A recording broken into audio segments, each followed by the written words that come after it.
ಇವತ್ತು ನಾವು ಧ್ಯಾನ ಮಾಡಿರೋದಕ್ಕಿಂತ ವಿಷಯ ಏನು ಅಂತಂದ್ರೆ ಸಬ್ಬತ್ ದಿನದ ಕುರಿತಾಗಿ ನಾವು ಸತ್ಯವೇದದಿಂದ ಧ್ಯಾನ ಮಾಡೋದಕ್ಕಿದ್ದೀವಿ. ಈ ಸಬ್ಬತ್ ದಿನ ಅಂತ ಅನ್ನೋದು ನಮಗೆ ಬಹಳಷ್ಟು ಪರಿಚಯ ಇರುತ್ತೆ. ನಾವು ಹಳೆ ಒಡಂಬಡಿಕೆ ಎಲ್ಲ ಓದಿದ್ರೆ ಮತ್ತೆ ಹೊಸ ಒಡಂಬಡಿಕೆ ಓದಿರುವಾಗಲೂ ಕೂಡ ಈ ಸಬ್ಬತ್ ದಿವಸ ಅಂತ ಹೇಳಿ ಬಹಳಷ್ಟು ಸಾರಿ ಬರುತ್ತೆ. ನಾವು ಹಳೆ ಒಡಂಬಡಿಕೆ ಹೊಸ ಒಡಂಬಡಿಕೆ ಓದಿದ್ರೆ ನಮಗೆ ಸಬ್ಬತ್ ದಿವಸದ ಪರಿಚಯ ಇರುತ್ತೆ.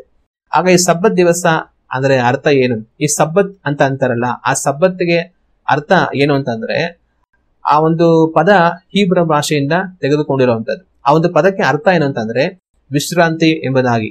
ಸಬ್ಬತ್ ಅಂತ ಹೇಳುವಾಗ ವಿಶ್ರಾಂತಿ ಎಂಬುದಾಗಿ ಹೇಳಿ ಅದಕ್ಕೆ ಅರ್ಥ ಬರುತ್ತೆ. ಆ ಸಬ್ಬತ್ ಅಂತ ಅನ್ನೋದಕ್ಕೆ ವಿಶ್ರಾಂತಿ ಅಂತ ಅರ್ಥ ಬರುತ್ತೆ. ಅದು ಮಾತ್ರ ಅಲ್ಲದೆ ಬೇರೆ ಅರ್ಥಗಳು ಕೂಡ ಇದೆ. ನಿಲ್ಲಿಸು ಮತ್ತೆ ಸಾಕು, ಮುಗಿಸು ಅಂತ ಕೂಡ ಆ ಸಬ್ಬತ್ ಅನ್ನೋದಕ್ಕೆ ಅರ್ಥ ಬರುತ್ತೆ. ಈ ಸಬ್ಬತ್ ದಿವಸ ಯಾವಾಗ ಪ್ರಾರಂಭ ಆಯಿತು, ಹೇಗೆ ಪ್ರಾರಂಭ ಆಯಿತು ಅನ್ನೋದನ್ನ ನಾವು ಗಮನಿಸಿ ನೋಡುವಾಗ ವಿಮೋಚನಾಕಾಂಡ ಪುಸ್ತಕ 20ನೇ ಅಧ್ಯಾಯ ವಾಕ್ಯಗಳು 8ರಿಂದ 11ರವರೆಗೆ ನಾವು ಓದಿ ನೋಡುವಾಗ ಅಲ್ಲಿ ಈ ಸಬ್ಬತ್ ದಿನದ ಕುರಿತಾಗಿ ಬರೆಯಲ್ಪಟ್ಟಿದೆ. ಸಬ್ಬತ್ ದಿನವನ್ನು ದೇವರ ದಿನವೆಂದು ಆಚರಣೆಗೆ ತರುವುದಕ್ಕೆ ಜ್ಞಾಪಕದಲ್ಲಿಟ್ಟುಕೊಳ್ಳಬೇಕು. 6 ದಿವಸಗಳಲ್ಲಿ ನೀನು ದುಡಿದು ನಿನ್ನ ಕೆಲಸವನ್ನೆಲ್ಲ ಮಾಡಬೇಕು. 7ನೇ ದಿನವು ನಿನ್ನ ದೇವರಾದ ಯೆಹೋವನಿಗೆ ಮೀಸಲಾದ ವಿಶ್ರಾಂತಿ ದಿನವಾಗಿದೆ. ಅದರಲ್ಲಿ ನೀನು ಯಾವ ಕೆಲಸವನ್ನು ಮಾಡಬಾರದು. ನಿನ್ನ ಗಂಡು ಮಕ್ಕಳು, ಹೆಣ್ಣು ಮಕ್ಕಳು, ಗಂಡಾಳು, ಹೆಣ್ಣಾಳು, ಪಶುಗಳು, ನಿನ್ನ ಊರಲ್ಲಿ ಇರುವ ಅನ್ಯ ದೇಶದವರು ಯಾವ ಕೆಲಸವನ್ನು ಮಾಡಬಾರದು. 6 ದಿನಗಳಲ್ಲಿ ಯೆಹೋವನು ಭೂಮಿಯಾಕಾಶಗಳನ್ನು, ಸಮುದ್ರವನ್ನು, ಅವುಗಳಲ್ಲಿರುವ ಸಮಸ್ತವನ್ನು ನಿರ್ಮಾಣ ಮಾಡಿ 7ನೇ ದಿನದಲ್ಲಿ ವಿಶ್ರಮಿಸಿಕೊಂಡನು.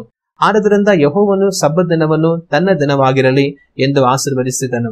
ಇಲ್ಲಿ ನಾವು ನೋಡುವಾಗ ದೇವರು ಇಸ್ರಾಯೇಲ್ ಜನಗಳಿಗೆ ದಶಾಜ್ಞೆಗಳನ್ನು ಕೊಡುವಂತಹ ಸಮಯದಲ್ಲಿ ಅದರಲ್ಲಿ ಒಂದು ಆಜ್ಞೆಯಾಗಿ ಅವರ ಸಬ್ಬತ್ ದಿವಸವನ್ನು ಆಚರಿಸಬೇಕು ಅಂತ ಹೇಳೋದನ್ನು ನಾವು ಕಾಣ್ತೇವೆ. ಆಗ ಈ ಸಬ್ಬತ್ ದಿವಸವನ್ನು ಆಚರಿಸಬೇಕು ಅಂತ ಹೇಳುವಾಗ ಅದು ವಿಶ್ರಾಂತಿ ದಿವಸ ಅಂತ ಕೂಡ ನಾವು ಯೋಚನೆ ಮಾಡಬಹುದು. ಸಬ್ಬತ್ತಿಗೆ ಅರ್ಥ ವಿಶ್ರಾಂತಿ. ಆಗ ಸಬ್ಬತ್ ದಿವಸ ಅಂದ್ರೆ ವಿಶ್ರಾಂತಿ ದಿವಸ ಎಂಬುದಾಗಿ ಅದಕ್ಕೆ ಅರ್ಥ. ದೇವರು ಇಲ್ಲಿ ನಮಗೆ ಆಜ್ಞೆಯಾಗಿ ಅದನ್ನ ಕೊಡುವುದನ್ನು ನಾವು ಕಾಣ್ತೇವೆ. ಆದ್ರೆ ಇಲ್ಲಿ ನಮಗೆ ಮುಖ್ಯವಾಗಿ ಬರೆಯಲ್ಪಟ್ಟಿದ್ದರು. ಇಲ್ಲಿ ಮಾತ್ರ ಅಲ್ಲ, ಇದಕ್ಕಿಂತ ಮುಂಚೆಯೇ ದೇವರು ಅವರಿಗೆ ದಶ ಆಜ್ಞೆಗಳನ್ನು ಕೊಡುವುದಕ್ಕಿಂತ ಮುಂಚೆಯೇ ದೇವರು ಈ ಒಂದು ವಿಶ್ರಾಂತಿ ದಿವಸದ ಬಗ್ಗೆ ಮಾತನಾಡಿದ್ದಾರೆ. ವಿಮೋಚನಾಕಾಂಡ ಪುಸ್ತಕ 16ನೇ ಅಧ್ಯಾಯ 23ನೇ ವಾಕ್ಯದಿಂದ ನಾವು ಓದಿ ನೋಡುವಾಗ ಮೋಶೆ ಈ ವಿಷಯಗಳನ್ನ ಅಲ್ಲೇ ಹೇಳುವುದನ್ನು ನಾವು ಕಾಣ್ತೇವೆ. ಅದಕ್ಕೆ ಅವನು, ಇದು ಯೆಹೋವನ ಹೇಳಿದ ಮಾತು, ನಾಳೆ ವಿಶ್ರಾಂತಿ ಮಾಡಿಕೊಳ್ಳತಕ್ಕ ಯೆಹೋವನ ಪರಿಶುದ್ಧ ಸಬ್ಬತ್ ದಿನವಾಗಿದೆ. ಈ ಹೊತ್ತಿಗೆ ಸುಡಬೇಕಾದದ್ದನ್ನು ಸುಟ್ಟು ಬೇಯಿಸಬೇಕಾದದ್ದನ್ನು ಬೇಯಿಸಿದ ನಂತರ ಮಿಕ್ಕದ್ದನ್ನು ನಾಳೆಯ ತನಕ ಇಟ್ಟುಕೊಳ್ಳಿರಿ ಅಂದನು. ಮೋಶೆ ಆಜ್ಞಾಪಿಸಿದಂತೆ ಅವರು ಮರುದಿನದ ತನಕ ಅದನ್ನು ಇಟ್ಟುಕೊಂಡರು. ಅದು ನಾರಲೆಲ್ಲ, ಹುಳುಬು ಬೀಳಲಿಲ್ಲ. ಆಗ ಮೋಶೆ ಅವರಿಗೆ, ಈ ಹೊತ್ತು ಅದನ್ನ ಊಟ ಮಾಡಿರಿ. ಈ ದಿನವು ಯೆಹೋವನ ಸಬ್ಬತ್ ದಿನವಾದದ್ದರಿಂದ ಈ ಹೊತ್ತು ಅದು ಅಡವಿಯಲ್ಲಿ ದೊರೆಯುವುದಿಲ್ಲ. 6 ದಿವಸ ಅದನ್ನು ಕೂಡಿಸಬೇಕು. 7ನೇ ದಿನ ಸಬ್ಬತ್ತಾದದ್ದರಿಂದ ಅದು ದೊರೆಯುವುದೇ ಇಲ್ಲ ಎಂದು ಹೇಳಿದನು. ಹಾಗೆಯೇ ಆಯಿತು. ಜನರಲ್ಲಿ ಕೆಲವರು 7ನೇ ದಿನದಲ್ಲಿ ಅದನ್ನು ಕೂಡಿಸುವುದಕ್ಕೆ ಹೋದಾಗ ಅವರಿಗೆ ಏನೂ ಸಿಕ್ಕಲಿಲ್ಲ. ಆಗ ಯೆಹೋವನು ಮೋಶೆಗೆ, ನೀವು ಎಲ್ಲಿಯವರೆಗೂ ನನ್ನ ಆಜ್ಞೆಯನ್ನು, ನಾನು ಮಾಡಿರುವ ನಿಯಮವನ್ನು ಅನುಸರಿಸದೆ ಅಲಕ್ಷ್ಯ ಮಾಡಿದಿರೋ? ನೋಡಿರಿ, ನೀವು ಸಬ್ಬತ್ ದಿನವನ್ನು ಆಚರಿಸಬೇಕೆಂದು ನಾನು ಅಪ್ಪಣೆ ಮಾಡಿರುವುದರಿಂದಲೇ 6ನೇ ದಿನದಲ್ಲಿ 2 ದಿನದ ಆಹಾರವು ನಿಮಗೆ ದೊರಕುವಂತೆ ಅನುಗ್ರಹಿಸಿದ್ದೇನೆ. ನಿಮ್ಮಲ್ಲಿ ಪ್ರತಿಯೊಬ್ಬನು ತಾನಿರುವಲ್ಲಿಯೇ ಇರಬೇಕು. 7ನೇ ದಿನದಲ್ಲಿ ಒಬ್ಬನು ತನ್ನ ಸ್ಥಳವನ್ನು ಬಿಟ್ಟು ಹೊರಗೆ ಹೋಗಕೂಡದು ಎಂದು ಹೇಳಿದನು. ಆದ್ದರಿಂದ 7ನೇ ದಿನದಲ್ಲಿ ಜನರು ಕೆಲಸವನ್ನು ಮಾಡದೆ ಇದ್ದರು. ಈ ವಾಕ್ಯಗಳನ್ನ ನಾವು ಓದಿ ನೋಡುವಾಗ ದೇವರು ಇಸ್ರಾಯೇಲ್ ಜನಗಳಿಗೆ ದಶ ಆಜ್ಞೆಗಳನ್ನು ಕೊಡುವುದಕ್ಕಿಂತ ಮುಂಚೆಯೇ ಮನ್ನವನ್ನು ಸುರಿಸುವಂತಹ ಸಮಯದಲ್ಲಿಯೇ ಸಬ್ಬತ್ ದಿವಸದ ವಿಷಯವಾಗಿ ಮಾತನಾಡುವುದನ್ನ ನಾವು ಕಾಣ್ತೇವೆ. ದೇವರು ಇಸ್ರಾಯೇಲ್ ಜನಗಳಿಗೆ ಏನ್ ಹೇಳ್ತಾರೆ, ಆಹಾರ ಅವರಿಗೆ ಇಲ್ಲ ಅಂತ ಹೇಳುವಾಗ ಮನ್ನವನ್ನು ಅವರಿಗೆ ಸುರಿಸ್ತಾರೆ. ಆ ಮನ್ನವನ್ನು ಸುರಿಸುವಂತ ವಿಷಯದಲ್ಲಿ 1ನೇ ದಿನದಿಂದ 6ನೇ ದಿನದವರೆಗೂ ಅವರಿಗೆ ಮನ್ನ ಬರುತ್ತೆ. 6ನೇ ದಿನದಲ್ಲಿ 1ಕ್ಕೆ 2 ಪಟ್ಟು ಅವರಿಗೆ ಸಿಗುತ್ತೆ. ಅಂದ್ರೆ ಅವರು 1 ತಗೊಂಡಿದ್ರೆ ಅದು 2 ಆಗಿರುತ್ತೆ. ಆ ರೀತಿಯಾಗಿ ಅವರು ಸಿಗುತ್ತೆ. ಹಂಗ್ ಸಿಕ್ತಾಗ ಅವ್ರೇನ್ ಮಾಡ್ತಾರೆ, ಮೋಶೆ ಹತ್ರ ಬಂದು ಕೇಳ್ತಾರೆ, ನಾವು 1 ಖಂಡಕ್ಕೆ ಮಾತ್ರ ತಗೊಂಡ್ವಿ, ಆದ್ರೆ ಅದು 2 ಖಂಡ ಆಗಿದೆ, ಹೇಗೆ ಅಂತ ಮೋಶೆ ಹತ್ರ ಕೇಳ್ತಾರೆ. ಆಗ ಮೋಶೆ ಏನ್ ಹೇಳ್ತಾರೆ ಅಂತಂದ್ರೆ, ಇದು 6ನೇ ದಿವಸ.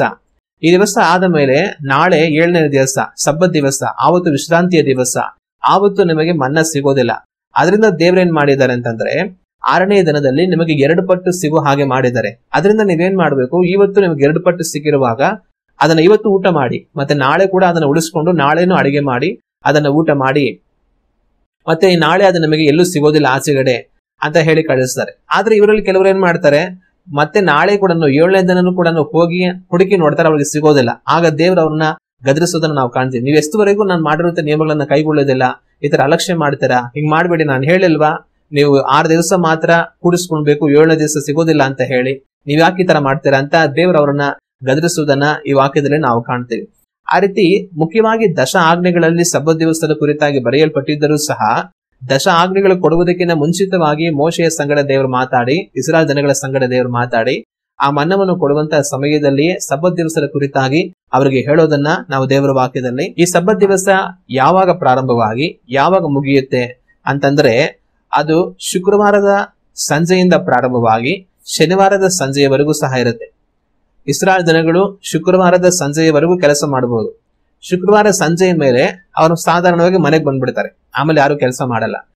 ಆ ಶುಕ್ರವಾರದ ಸಂಜೆಯಿಂದ ಅದು ಪ್ರಾರಂಭ ಆಗಿ ಮತ್ತೆ ಶನಿವಾರ ಪೂರ್ತಿ ಇರುತ್ತೆ. ಶನಿವಾರ ಪೂರ್ತಿ ಅವ್ರು ಎಲ್ಲೂ ಹೋಗಿ ಯಾವ ಕೆಲಸಗಳು ಮಾಡೋ ಹಾಗಿಲ್ಲ.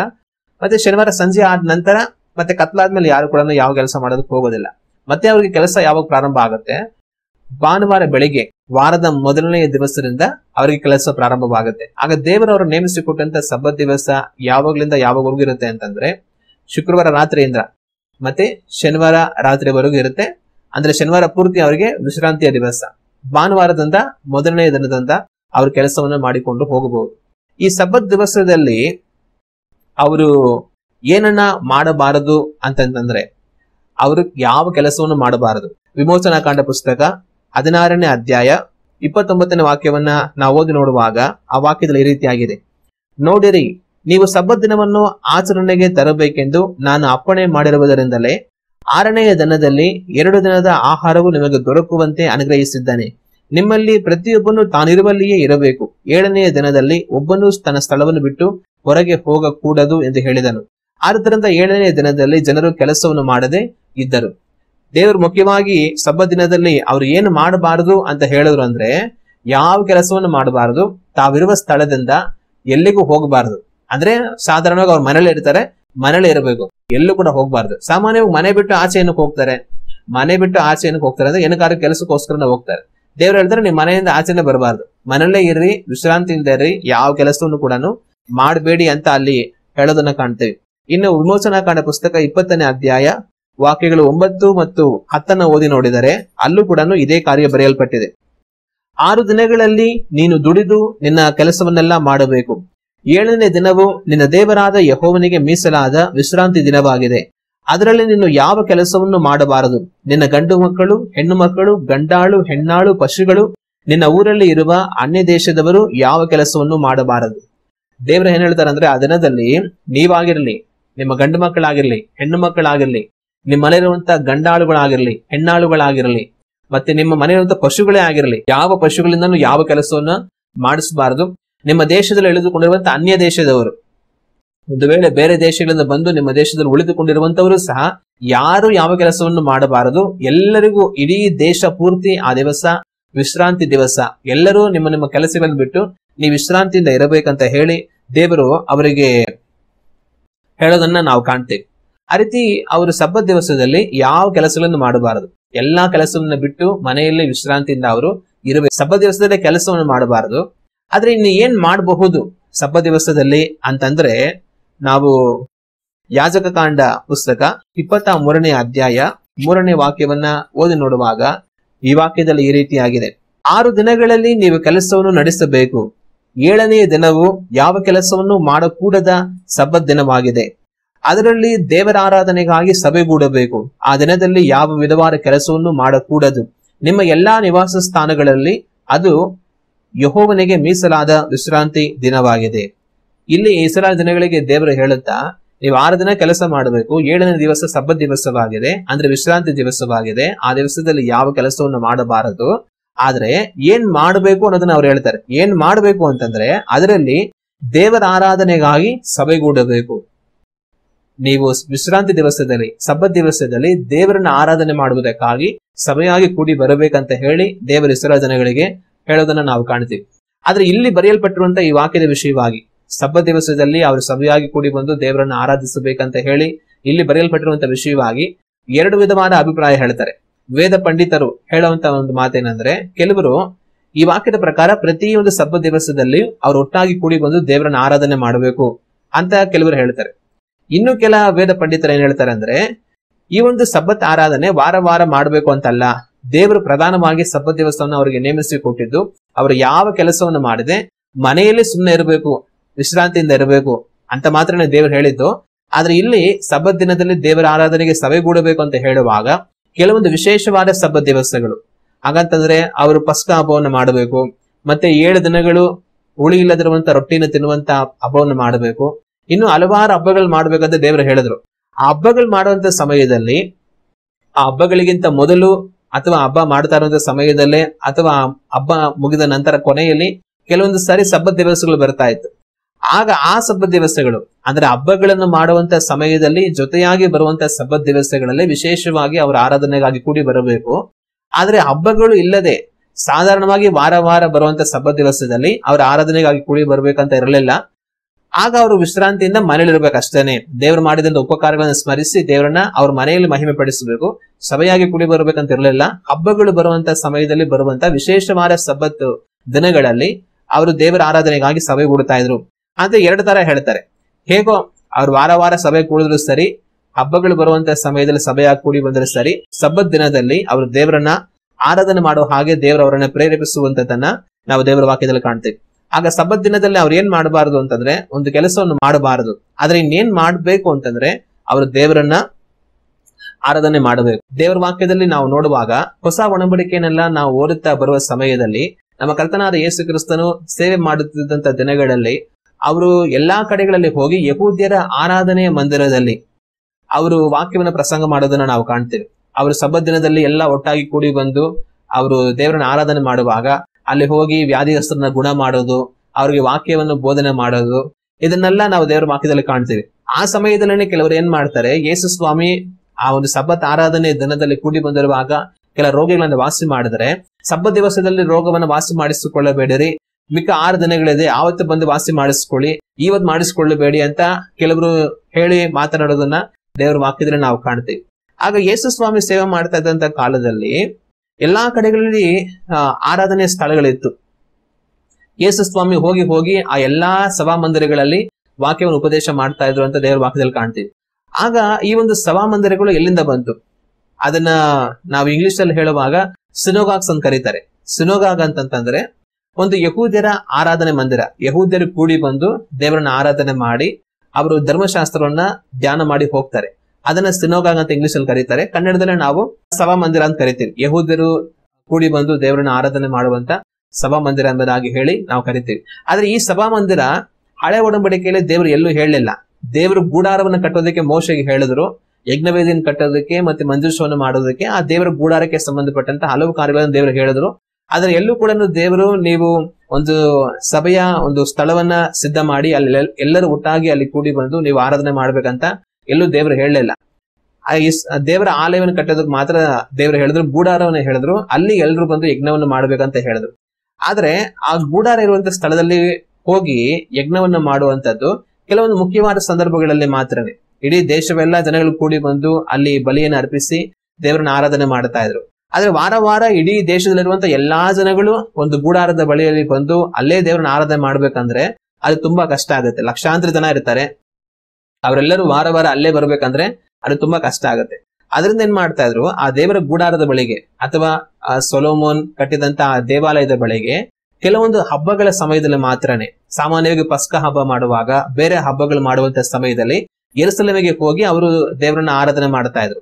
ಆದ್ರೆ ಮಿಕ್ಕ ಸಮಯಗಳಲ್ಲಿ ಏನ್ ಮಾಡ್ತಾ ಇದ್ರು ಅಂದ್ರೆ ಅವ್ರವ್ರು ಇರುವಂತ ಊರುಗಳಲ್ಲಿ ಸಣ್ಣ ಸಣ್ಣದಾಗಿ ಒಂದು ಜಾಗವನ್ನು ಕಟ್ಟಿ, ಒಂದು ಹಾಲ್ ಕಟ್ಟಿ ಅದನ್ನ ಆರಾಧನಾ ಸ್ಥಳವಾಗಿ ಅವ್ರು ಮಾರ್ಪಡಿಸಿಕೊಂಡು ಆ ಊರಲ್ಲಿರುವಂತ ಜನಗಳೆಲ್ಲ ಅಲ್ಲಿ ಒಟ್ಟಾಗಿ ಕೂಡಿ ಬಂದು ದೇವರನ್ನ ಹಾಡೋದು, ಧರ್ಮಶಾಸ್ತ್ರವನ್ನು ಧ್ಯಾನ ಮಾಡೋದು, ಇಂಥ ಕೆಲಸಗಳನ್ನ ಮಾಡ್ತಾ ಇದ್ರು.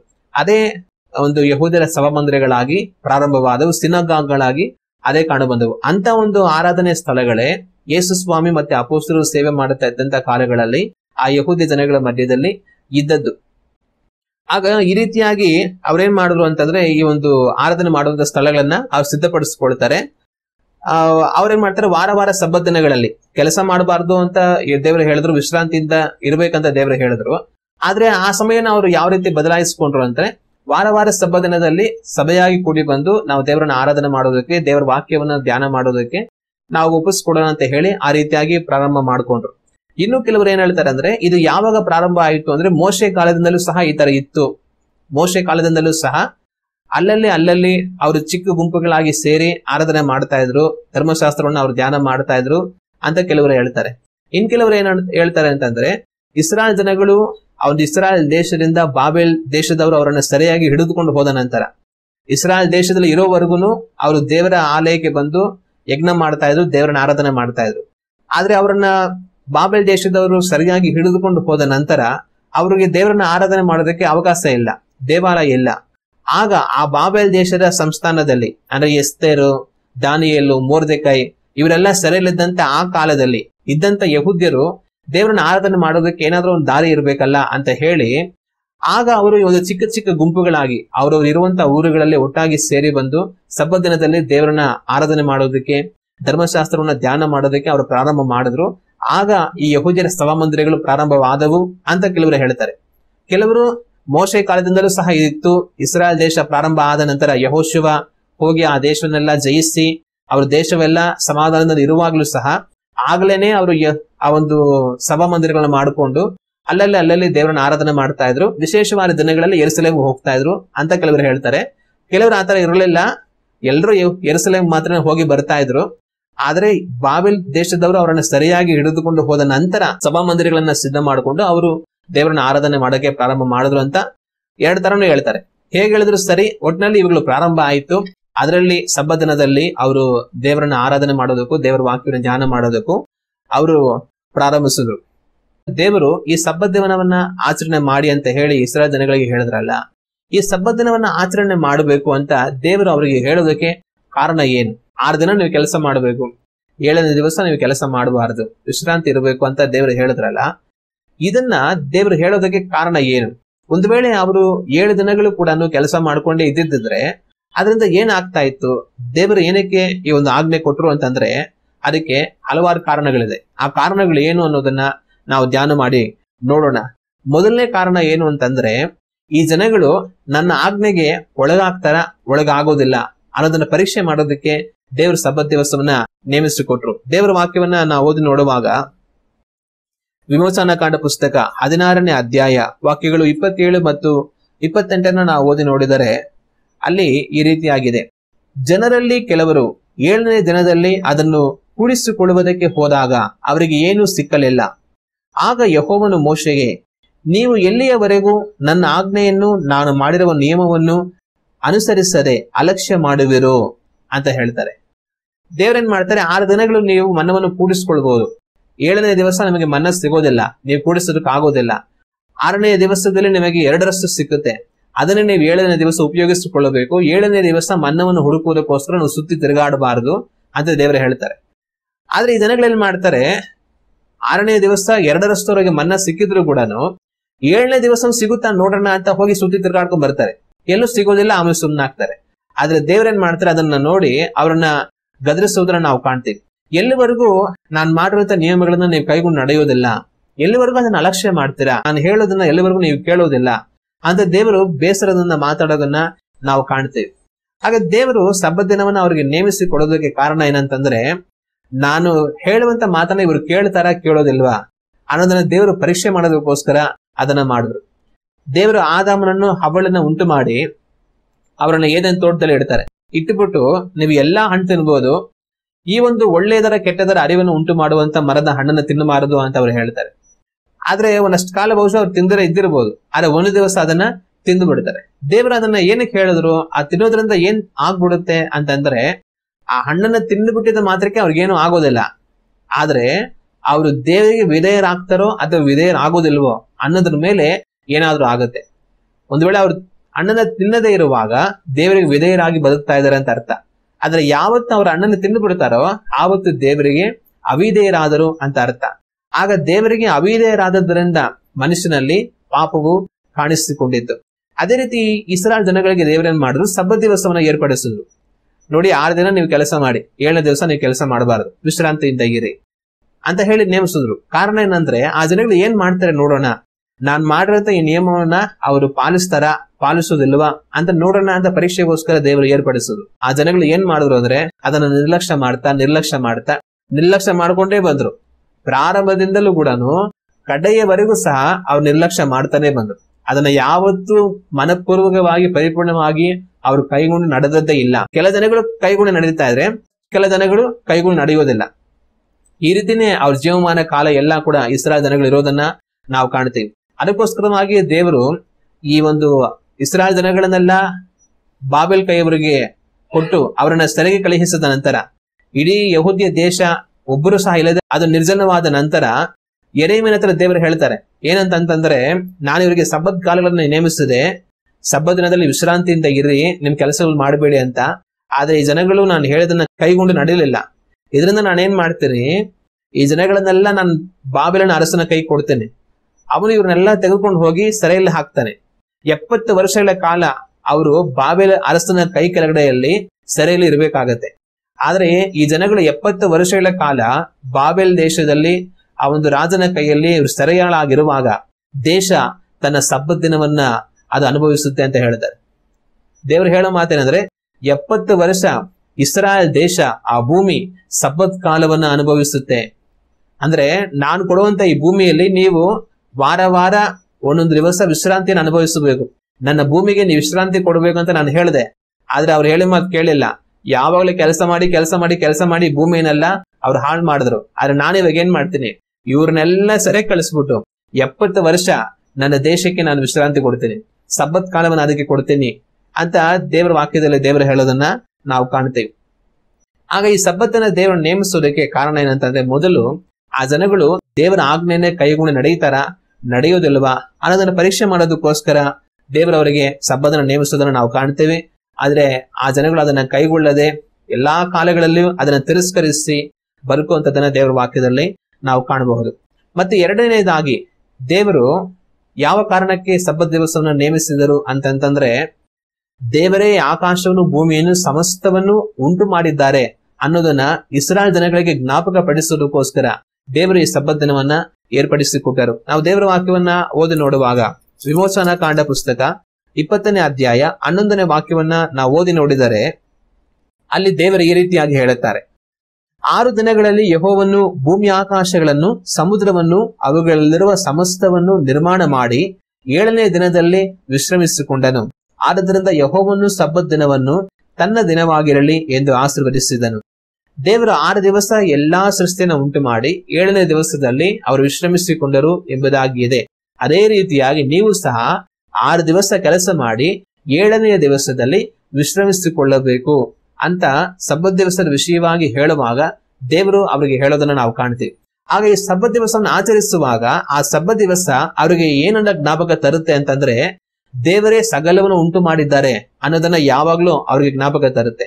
ಒಂದು ವೇಳೆ ಮಕ್ಕಳೇನಾದ್ರು, ಅಪ್ಪ ನಾವು ಯಾಕೆ 6 ದಿವಸ ಮಾತ್ರ ಕೆಲಸ ಮಾಡಬೇಕು, 7ನೇ ದಿವಸ ಯಾಕೆ ಕೆಲಸ ಮಾಡಬಾರದು, ಯಾಕೆ ಅವತ್ತು ನಾವು ವಿಶ್ರಾಂತಿಯಿಂದ ಇರ್ಬೇಕು, ಯಾವ ಕೆಲಸ ಮಾಡಿದಿರಾ ಅಂತ ಹೇಳಿದ್ರೆ, ಆಗ ತಂದೆಗಳೇನ್ ಹೇಳ್ಬೇಕು ಮಕ್ಕಳಿಗೆ, ನೋಡಪ್ಪ ದೇವರು 6 ದಿನದಲ್ಲಿ ಎಲ್ಲವನ್ನು ಉಂಟು ಮಾಡಿ 7ನೇ ದಿವಸದಲ್ಲಿ ದೇವರು ವಿಶ್ರಾಂತಿ ತೆಗೆದುಕೊಂಡರು. ಅದೇ ರೀತಿಯಾಗಿ ನಾವು ಸಹ 6 ದಿವಸ ಕೆಲಸ ಮಾಡಿ 1 ದಿವಸ ನಾವು ವಿಶ್ರಾಂತಿನ ತೆಗೆದುಕೊಳ್ಳಬೇಕಂತ ಹೇಳಿ ಅವ್ರು ಹೇಳ್ಬೇಕು. ಆಗ ಇದರಿಂದ ಏನಾಗುತ್ತೆ, ನಾವು ಆರಾಧಿಸುವ ದೇವರೇ ಈ ಆಕಾಶವನ್ನು ಭೂಮಿಯನ್ನು ಭೂಮಿ ಮೇಲಿರುವಂತಹ ಸಮುದ್ರವನ್ನು ಸಕಲ ಜೀವ ಜಂತುಗಳನ್ನು ಮನುಷ್ಯರನ್ನು ಸಹ ದೇವರ ಉಂಟು ಮಾಡಿದ್ದಾರೆ, ಸಕಲ ಸೃಷ್ಟಿಯನ್ನು ದೇವರು ಮಾಡಿದ್ದಾರೆ ಅನ್ನೋದು ಅವರಿಗೆ ಯಾವಾಗಲೂ ಸಹ ಜ್ಞಾಪಕಕ್ಕೆ ಬರ್ತಾ ಇರುತ್ತೆ.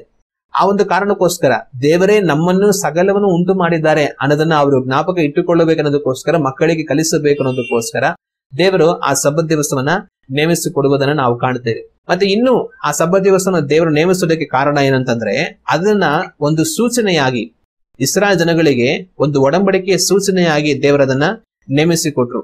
ವಿಮೋಚನಾ ಕಾಂಡ ಪುಸ್ತಕ 31ನೇ ಅಧ್ಯಾಯ 17ನೇ ವಾಕ್ಯವನ್ನ ನಾವು ಓದಿ ನೋಡುವಾಗ ಆ ವಾಕ್ಯದಲ್ಲಿ ದೇವರು ಈ ರೀತಿಯಾಗಿ ಹೇಳುತ್ತಾರೆ, ನನಗೂ ಇಸ್ರಾಯೇಲರಿಗೂ ನಡುವೆ ಇದು ಸದಾಕಾಲವೂ ಗುರುತು. 6 ದಿನಗಳಲ್ಲಿ ಯೆಹೋವನು ಭೂಮಿ ಆಕಾಶಗಳನ್ನು ಉಂಟು ಮಾಡಿ 7ನೇ ದಿನದಲ್ಲಿ ಕೆಲಸವನ್ನು ಮಾಡದೆ ವಿಶ್ರಮಿಸಿಕೊಂಡನಲ್ಲವೇ. ಇಲ್ಲಿ ದೇವರು ಹೇಳುವಂತ ಮಾತೇನೆಂದ್ರೆ, ಇಸ್ರಾಯೇಲರಿಗೂ ನನಗೂ ನಡುವೆ ಇದು ಸದಾಕಾಲವು ಗುರುತು ಅಂತ ದೇವರು ಹೇಳ್ತಾರೆ. ಯಾವುದು ಸದಾಕಾಲವು ಗುರುತು?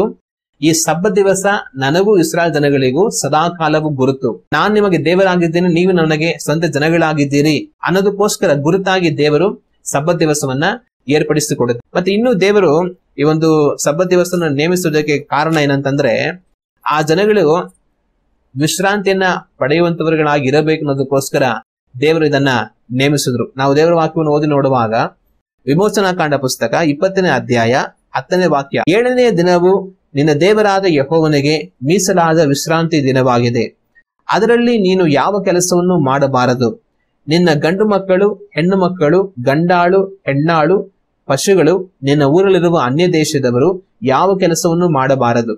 ಇಲ್ಲಿ ದೇವರು ಆ ಸಬ್ಬತ್ ದಿವಸದಲ್ಲಿ ನೀವಾಗಿರ್ಲಿ, ನಿಮ್ಮ ಗಂಡು ಮಕ್ಕಳು, ಹೆಣ್ಣು ಮಕ್ಕಳು, ಗಂಡಾಳು, ಹೆಣ್ಣಾಳು, ನಿಮ್ಮ ಯಾವುದೇ ಪಶುಗಳು ಬೇರೆ ದೇಶದಿಂದ ಬಂದು ನಿಮ್ಮ ದೇಶದಲ್ಲಿ ವಾಸ ಮಾಡ್ತಾ ಇರೋದು ಕೂಡ ಅಂತೂ ಯಾರು ಕೆಲಸ ಮಾಡಬಾರ್ದು. ಯಾವ ಮನುಷ್ಯರು, ಯಾವ ಪಶುಗಳು ಯಾರು ನಿಮ್ಮ ದೇಶದಲ್ಲಿ ಆ ದಿವಸ ಕೆಲಸ ಮಾಡಬಾರ್ದು. ಎಲ್ಲರೂ ವಿಶ್ರಾಂತಿಯಿಂದ ಇರಬೇಕಂತ ದೇವರು ಹೇಳಿದ್ರು. ಆಗ ದೇವರು ಈ ದಿವಸವನ್ನ ಈ ರೀತಿಯಾಗಿ ಅವರಿಗೆ ನೇಮಿಸೋದಕ್ಕೆ ಅನೇಕ ಕಾರಣಗಳಿದೆ. ಅದರಲ್ಲಿ ಒಂದು ಕಾರಣ ಏನು ಅಂತಂದ್ರೆ, ಆ ಜನಗಳು ಯಾವಾಗ್ಲೂ ದುಡಿದು ದುಡಿದು ದುಡಿದು ದುಡಿದು ಸೊರಗಿ ಹೋಗ್ಬಾರ್ದು, ವಿಶ್ರಾಂತಿಯನ್ನ ಪಡೆಯಬೇಕನ್ನೋದಕ್ಕೋಸ್ಕರ ದೇವರು ಅದನ್ನ ಹೇಳಿದ್ರು. ಈಗ ನೋಡಿ, ಸಾಮಾನ್ಯವಾಗಿ ದುಡ್ಡಿರುವಂತವ್ರಿಗೆ ಏನ್ ತೊಂದರೆ ಇಲ್ಲ. ಶ್ರೀಮಂತರು, ಜಮೀನ್ದಾರರು, ಅವ್ರಿಗೆಲ್ಲ ಸಮಸ್ಯೆ ಇಲ್ಲ. ಅವ್ರು ಹೋಗಿ ಹೊಲದಲ್ಲಿ ಬಿತ್ತಿ ಅದನ್ನ ಕೊಯ್ದು ಹೊಲ ಉತ್ತಿ ಆ ನಾಟಿ ಮಾಡಿ ಆ ಬೆಳೆ ಎಲ್ಲ ಕೊಯ್ದು ಮಾಡಿ ಈ ಕೆಲಸ ಎಲ್ಲ ಏನು ಮಾಡಲ್ಲ. ಈ ಜಮೀನ್ದಾರರು, ಸಾಹುಕಾರಲ್ಲ ಏನ್ ಮಾಡ್ತಾರೆ, ಸುಮ್ಮನೆ ಮನೇಲಿ ಚೇರಾಕ ಕುತ್ಕೊಂಡ್ಬಿಟ್ಟಿರ್ತಾರೆ. ಲೆಕ್ಕ ನೋಡ್ತಾರೆ ಅಷ್ಟೇ, ಎಷ್ಟು ಬೆಳೆ ಬಂತು, ಎಷ್ಟು ವ್ಯಾಪಾರ ಆಯ್ತು, ಎಷ್ಟು ದುಡ್ಡು ಬಂತು, ಇನ್ ಎಷ್ಟಿದೆ ನಮ್ಮ ಹತ್ರ, ಇನ್ನ ಮುಂದಕ್ಕೆ ಏನ್ ಬೆಳೆ ಮಾಡ್ಬೇಕು, ಈ ತರ ಯೋಚನೆ ಮಾಡ್ತಾರೆ ಹೊರತು ಇವ್ರು ಹೋಗಿ ಏನ್ ಕಷ್ಟಪಟ್ಟು ಬಿಸಿಲಲ್ಲಿ ಕೆಲಸ ಮಾಡಲ್ಲ. ಆದ್ರೆ ಹೊಲದಲ್ಲಿ ಹೋಗಿ ಕಷ್ಟಪಟ್ಟು ಕೆಲಸ ಮಾಡುವಂತವ್ರು ಯಾರು? ಕೂಲಿ ಆಳುಗಳು. ಅವರು ಬಿಸಿಲಲ್ಲಿ ದಿನ ಎಲ್ಲ ನಿಂತು ಹೊಲದಲ್ಲಿ ಕೆಲಸ ಮಾಡಬೇಕು. ಮತ್ತೆ ಅವ್ರ ಜೊತೆ ಕೆಲಸ ಮಾಡುವಂತ ಬೇರೆ ಯಾರು? ಪಶುಗಳು. ಹಸುಗಳನ್ನ ಕಟ್ಕೊಂಡು ಹೋಗಿ ಅದಕ್ಕೆ ಒಣಗೆ ಎಲ್ಲ ಕಟ್ಟಿ ಅದನ್ನ ಹೊಲದಲ್ಲಿ ಉತ್ತಿ ಆ ಪಶುಗಳನ್ನ ಅವರು ಕೆಲಸ ಮಾಡಿಸ್ತಾರೆ. ಆಗ ದೇವರು ಈ ದಿವಸವನ್ನು ನೇಮಿಸಿಲ್ಲ ಅಂತಂದ್ರೆ ಆ ಜನಗಳು 7 ದಿವಸನೂ ಕೆಲಸ ಮಾಡಬೇಕಾಗಿತ್ತು. ಆ ಜನಗಳಾಗಿರ್ಲಿ, ಪಶುಗಳಾಗಿರ್ಲಿ, ಎಲ್ಲರೂ ಸಹ 7 ದಿವಸ ಕೆಲಸ ಮಾಡಬೇಕಾಗಿತ್ತು. ಇದರಿಂದ ಕೆಲಸ ಮಾಡಿ ಮಾಡಿ ಮಾಡಿ ಯಾರಿಗ್ ಸಾಕಾಗ್ತಾ ಇತ್ತು? ಈ ಕೂಲಿ ಆಳುಗಳಿಗೆ, ಬಡ ಜನಗಳಿಗೆ ಸಾಕಾಗ್ತಾ ಇತ್ತು. ಶ್ರೀಮಂತರಿಗೆ ಏನ್ ತೊಂದರೆ ಇಲ್ಲ, ಶ್ರೀಮಂತರೆಲ್ಲ ಹೋಗಿ ಏನ್ ಕೆಲಸ ಮಾಡ್ತಾ ಇರ್ಲಿಲ್ಲ. ಅವ್ರು ಸುಮ್ಮನೆ ಮನೇಲಿ ಚೇರ್ ಹಾಕೊಂಡು ಕುತ್ಕೊಂಡು ಆಯಾಗಿರೋರು. ಆದ್ರೆ ಬಿಸಿಲಲ್ಲಿ ಹೋಗಿ ಬೆಳಗಿಂದ ರಾತ್ರಿ ಗಂಟೆ ಕಷ್ಟಪಟ್ಟು ದುಡಿದು ಯಾರು ಬಾಧೆ ಪಡ್ಬೇಕಾಗಿತ್ತು? ಕೂಲಿ ಆಳುಗಳು, ಪ್ರತಿದಿನ ಕೂಲಿಗೋಸ್ಕರ ಕೆಲಸ ಮಾಡುವಂತವ್ರು. ಆಗ ದೇವರು ಈ ಒಂದು ಸಬ್ಬತ್ ದಿವಸನ ನೇಮಿಸಿದ್ರಿಂದ ಏನಾಯ್ತು, ಒಂದು ದಿವಸ ಆ ಜನಗಳಿಗೆ ವಿಶ್ರಾಂತಿ ಸಿಕ್ತು. ಹೊಲದಲ್ಲಿ ಹೋಗಿ ಕೆಲಸ ಮಾಡುವಂತವ್ರಿಗೆ, ಅಪ್ಪ ಇವತ್ತು ಸಬ್ಬತ್ ದಿವಸ ಅಪ್ಪ, ಯಾವ ಕೆಲಸ ಮಾಡೋಗಿಲ್ಲ, ಆರಾಮಾಗಿರೋಣ ಅಂತ ಅವ್ರ ಮನೇಲಿ ಒಂದ್ ದಿವಸ ಆರಾಮಾಗಿರೋದಕ್ಕೆ ಅವ್ರಿಗೆ ಅವಕಾಶ ಆಗ್ತಾ ಇತ್ತು. ಆದ್ರೆ ಒಂದ್ ವೇಳೆ ದೇವರು ಅದನ್ನ ನೇಮಿಸಿಲ್ಲ ಅಂತಂದಿದ್ರೆ ಈ ಜನಗಳು ಏನ್ ಮಾಡ್ಬಿಡ್ತಾರೆ? ಸಾಕೋರು ಪ್ರತಿ ದಿವಸ ಕೆಲ್ಸಕ್ ಬಾ, ನಿನ್ ಕೈಲಿ ಆಗೋದು ಆಗಲ್ವಾ, ಕೆಲ್ಸಕ್ ಬರ್ಲೇಬೇಕಷ್ಟೇ ಅಂತ ಬಲವಂತ ಮಾಡಿ ಪ್ರತಿದಿನ ಕೆಲ್ಸಕ್ಕೆ ಮಾಡ್ಸೋರು. ಆಗ 7 ದಿವಸ, ಒಂದು ದಿವಸ ರಜಾ ಇಲ್ದಾರ ಕೆಲಸ ಮಾಡ್ತಾನೆ ಇರ್ಬೇಕು ಜೀವನ ಪೂರ್ತಿ ಅಂತಂದ್ರೆ ಅವನ ಪರಿಸ್ಥಿತಿ ಏನಾಗ್ಬೇಕು? ಅವನಿಗೆ ಯಾಕಾದ್ರೆ ನನ್ನ ಮನುಷ್ಯನಾಗಿ ಹುಟ್ಟುದ್ನ ಅಂತ ಅನಿಸ್ಬಿಡುತ್ತೆ. ಆ ರೀತಿ ಈ ಸಾಹುಕಾರರು ಅವ್ರನ್ನ ಹಿಂಡಿ ಇಪ್ಪೆ ಮಾಡ್ಬಿಡೋರು. ಆದ್ರೆ ಅವ್ರ ಪಶುಗಳಿಗೂ ಅಷ್ಟೇ, ಪಶುಗಳಿಗೂ ಒಂದ್ ದಿವಸ ವಿಶ್ರಾಂತಿ ತಗೊಂಡು ಅವ್ರು ನೆಮ್ಮದಿಯಾಗಿರೋದಕ್ ಬಿಡದೆ ನಡೀರಿ ಹೊಡ್ಕೊಂಡೋಗಿ ಕೆಲಸ ಮಾಡಿ ಅಂತ ಕೆಲಸ ಮಾಡಿಸಿ ಆ ಪಶುಗಳಿಗೂ ಸಾಕು ಮಾಡ್ಬಿಡೋರು. ಆಗ ಅದರಿಂದ ದೇವ್ರೇನ್ ಮಾಡಿದ್ರು, ಆ ಹೊಲಗಳಲ್ಲಿ ಬೆಳಗಿಂದ ರಾತ್ರಿವರೆಗೂ ಕೆಲಸ ಮಾಡುವಂತ ಆ ಕೂಲಿ ಆಳುಗಳು, ಅವ್ರಗಳಿಗೆ ಜೀವನದಲ್ಲಿ ಒಂದು ನೆಮ್ಮದಿ ಇರಬೇಕು. ಒಂದ್ ದಿವಸನಾದ್ರೂ ರಜಾ ಸಿಕ್ಕಿ ಅವ್ರ ನೆಮ್ಮದಿಯಾಗಿ ವಿಶ್ರಾಂತಿಯಿಂದ ಮನೆಯಲ್ಲಿ ಸಂತೋಷವಾಗಿ ಇರಬೇಕು ಅನ್ನೋದಕ್ಕೋಸ್ಕರ ದೇವರು ಈ ಒಂದು ಸಬ್ಬತ್ ದಿವಸನ್ನ ಏರ್ಪಾಟು ಮಾಡಿದ್ರು. ಇವತ್ತು ನಮಗೆ ಭಾನುವಾರ ಅನ್ನುವಂತ ಒಂದು ದಿವಸ ರಜೆ ದಿನ ಆಗಿರೋದ್ರಿಂದ 6 ದಿನ ಕೆಲಸ ಮಾಡಿ ಒಂದ್ ದಿವಸ ಇವತ್ತು ಆರಾಮಾಗಿರ್ಬೋದಪ್ಪ ಅಂತ ಸಂತೋಷ ಪಡುವಂತ ಎಷ್ಟೋ ಜನಗಳಿದ್ದಾರೆ. ಇನ್ನು ಕೆಲವರು ವಾರ ಎಲ್ಲ ಕೆಲಸ ಮಾಡಿ ಯಾವತ್ತಪ್ಪ ಭಾನುವಾರ ಬರುತ್ತೆ, ಅಯ್ಯೋ ಒಂದ್ ದಿನ ರಜೆ ಸಿಕ್ಕಿದ್ರೆ ಸಾಕು, ನೆಮ್ಮದಿಯಾಗಿ ಒಂದ್ ದಿವಸ ಆರಾಮಾಗಿರ್ಬೋದು ಅಂತ ಯೋಚನೆ ಮಾಡುವಂತವ್ರು ಇರ್ತಾರೆ. ಅದೇ ಒಂದು ವೇಳೆ ಈ ಭಾನುವಾರ ರಜಾ ಅನ್ನೋ ದಿನನೇ ಇಲ್ಲ ಅಂತ ಅನ್ಕೊಂಡ್ಬಿಡೋಣ, 7 ದಿವಸನ ಕೆಲಸ ಮಾಡ್ಲೇಬೇಕು ಬೆಳಗಿನ ರಾತ್ರಿ ಅಂತ ಅನ್ಕೊಂಡ್ಬಿಟ್ರೆ ಆಗ ನಮ್ಗೆ ಎಷ್ಟು ಕಷ್ಟವಾಗಿರುತ್ತೆ. ಅವಾಗ ಇದೇ ಪರಿಸ್ಥಿತಿ ಆ ದಿನಗಳಲ್ಲಿ ಆ ಜನಗಳಿಗಿತ್ತು. ಸಾಹುಕಾರರಿಗಲ್ಲ, ಸಾಹುಕಾರಗಳಿಗೆ ಏನ್ ಕಷ್ಟ ಇಲ್ಲ, ಅವ್ರು ಯಾವ ಕೆಲಸ ಮಾಡಲ್ಲ.